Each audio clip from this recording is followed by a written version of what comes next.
Hi mga B! It's me again, Chini! Pagpasok ko pa lang ay mali na agad ako. Sa exit ba naman dumaan eh? For today's video ay dito tayo mamimili dahil medyo mababa ang presyo dito. Karaniwan nga ng may mga negosyong tindahan o sari-sari store ay dito namimili. Kaya naman ng iba ay inaabangan na nila bago pa ito magbukas sa umaga. Gabi na nga ito at malapit na sila magsara. Humabol lang kami dahil kailangan ko na yung mga bibilin ko. Konti lang naman, yung sapat lang para sa ilang linggo. Hindi na rin kailangan pang ilista dahil kabisado ko na sa utak ko. Pero usually talaga kapag namimili ako, talagang sinusulat ko pa. Dahil vegetarian lang tayo ngayon, kung ano lang yung mas kailangan, yun lang yung bibilin ko.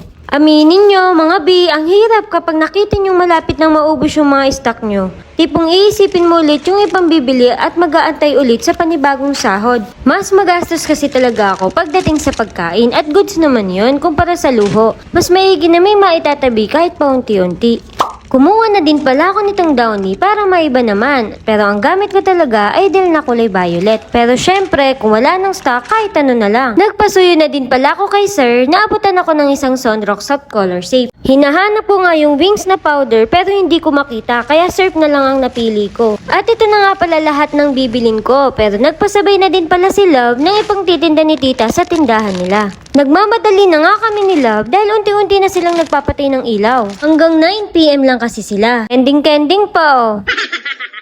At nandito na nga tayo sa cashier. Tamang hintay lang muna. At ako na nga ang next na magbabayad. Ma-share ko lang po mga B. Ako po ay dating cashier sa isang supermarket.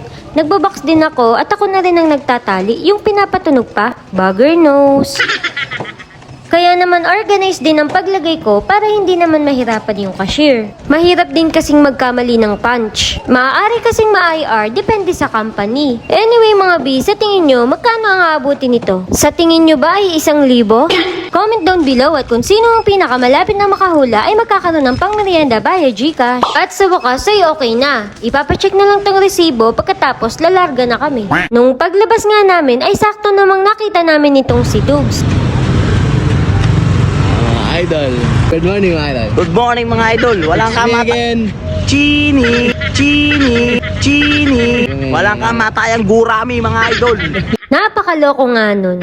Inaya ko na nga din pala si Love na pumunta kami rito dahil matagal ko nang gustong matikman yung coffee nila rito. Pag-aalas 10 na nga ito at for takeout na lang ang pwede. At ang in-order ko is butterscotch crunch for only 150 and almond tea latte for only 140. Habang ginagawa ni sir yung drinks, nagpa-picture muna ako kay Love.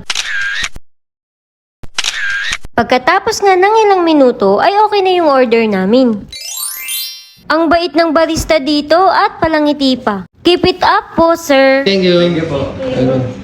At sa bahay na nga namin ito iinumin. Yummy! Ayun lang, don't forget to like, follow, and share.